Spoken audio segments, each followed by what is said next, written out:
Dear students, it is the second video for the week 15 lesson 29, and in this video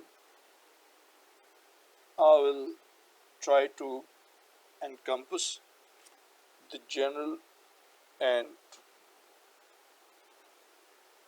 objective determinants or the general objective determinants of foreign policy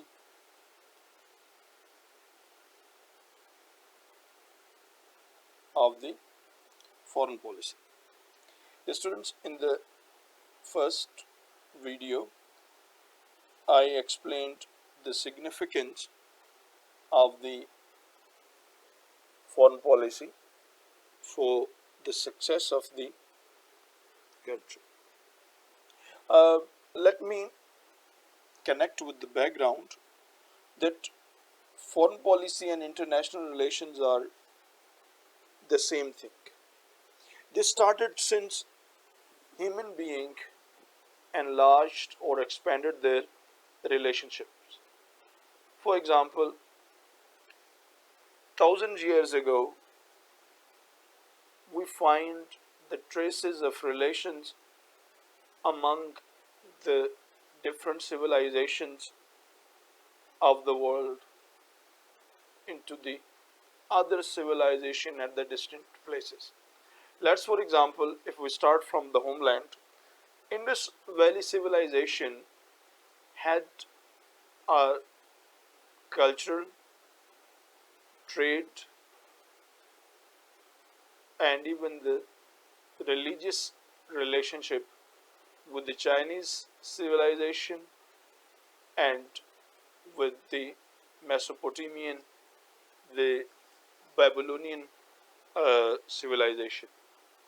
Silk Route China had been 1,000 years old route of trade and exchange of people from those vast lands into these vast lands. Well, similarly, the people of the Indus Valley civilization would cross Iran and visited Babylon. Similarly, the Babylonian civilization was connected with the Egyptian pharaoh, and Egyptian pharaoh and the Iranian civilization, they had a strong exchange of battles, trade and commerce, industry, and many things of the time.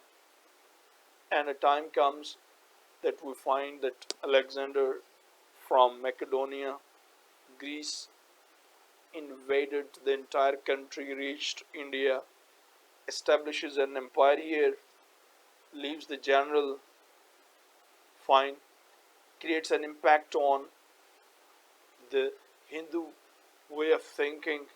You find the what we say, the sculptures of the Greeks and the sculptures of Hindus are almost similar. Also, we find a very strong bond in the ideology, means with Greeks, Zeus was the greatest god. Here, Shiva and Shankar and many others are there.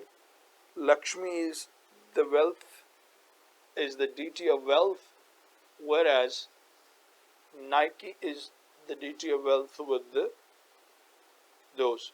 Clear?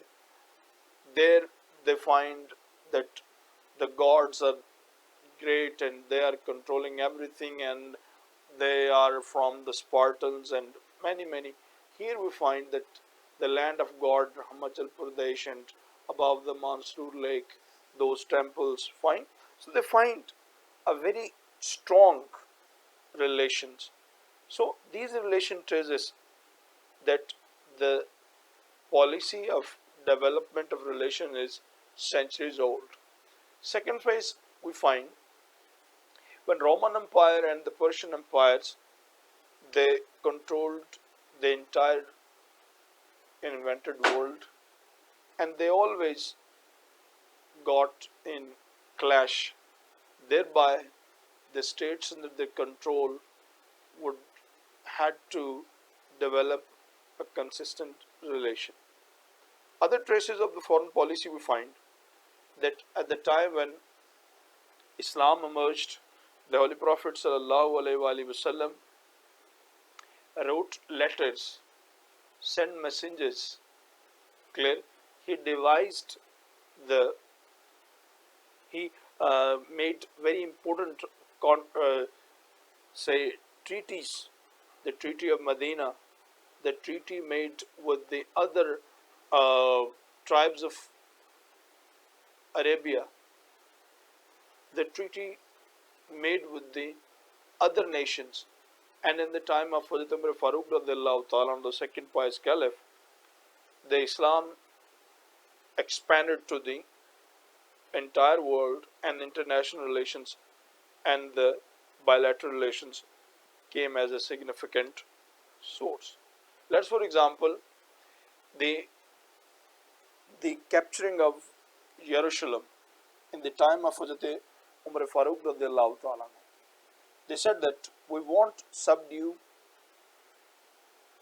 only one condition, if your uh, ruler would come, and Hazrat Umar Farooq radiallahu ta'ala himself traveled, reached Jerusalem. They saw, and Jerusalem was conquered, and the treaty written down by the Hazrat Umar Farooq radiallahu ta'ala is a significant development in the international relations. And still you find that Jerusalem, the same city, was when retook by Muslims in time of Salahuddin, a treaty was then made, and over and again now, this same city is the bone of contention, and uh, is really going to be a hallmark for the entire Middle East. So these all, in context of these examples, you find out that how the foreign policy is different. Clear? In this, uh, well, let me trace an example further for your understanding that the foreign policy expanded when the European nations uh, captured most of the land, and the three are distinct: Spain, France, and England. And these three, Spain, France, and England, they had been hostile to one another for centuries. Clear? For example, when East India Company was capturing most of the lands in India, at that time, Tipu Sultan was developing a relation with French and was inviting them to help out to expel Indians from here. Sorry, uh, uh, to kill or to suffice the British from the subcontinent. And similarly, you find that uh, British and Spanish were the worst enemies. Clear? Spanish had destroyed the British had destroyed the Armada, the naval ships, and it and consequently Spain lost its superiority over the seas. And the same contention we find that in the lands captured by Spanish and the land captured by the British in Latin America, clear, still you find that the people are different, their relations are different, their concepts are different. So all what they had a different kind of foreign policy. Yet the greatest shift of the foreign policy we can see that in 60s and 70s when the Europeans emerged and they established European Union, and they unified their currency and all the bilateral relations and strengthened Europe as a bloc and created a huge deterrence against any violation by proposed Americans or especially Russians. But now, and the crack in the foreign policy, you find that the Brexit, Britons want to leave or quit the European Union, and this is really somehow that how, and if you read about this, that how they are doing, and it's a complete set of procedures that the elections were held, plebiscite was made, debates are being made in the parliament, and many things are being done. So all these are called the components of the foreign policy. Foreign policy components emerged that in the First World War, when uh, the Ottoman Empire was crashed and it gave birth to many countries. Clear? In clear, the foreign policy became different. Those countries, especially the Middle East countries, they established their own principalities, and the uh, Turkish Empire lost many of its territories in Europe and Africa and Asia. Whereas now you find this that after the oil was discovered in Middle East and those emerged as the powerful states, and then Western world and Americans became closer to these countries and their ties strengthened.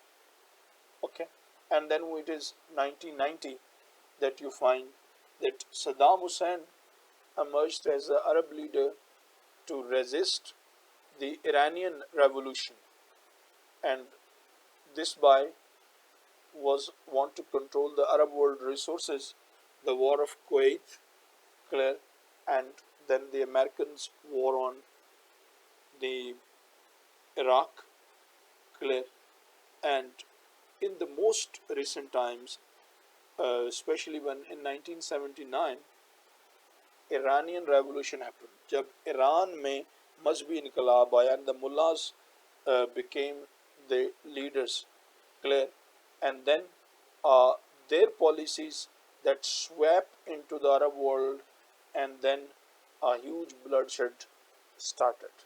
Clear? So here we find that the religious ideology and the old thoughts were revived under the state, and then all the results are with you. Clear? So when states emerged, so many in the country, and their regional, religious, historical, and other components emerged, those gave a new trend. And in the most recent times, when the world has now again been divided into two distinct blocks, the Russian bloc or the communist bloc and the capitalist bloc being led by Americans and the Europeans. Fine. And it, uh, you find this that the war in Syria, Iraq, clear, and there are so many examples that how the foreign policy is being exposed. The emergence of Turkey, the role of Indians, clear. So foreign policy is a huge subject to be discussed. Thank you very much. In the next video, we will discuss the components. Thank you very much.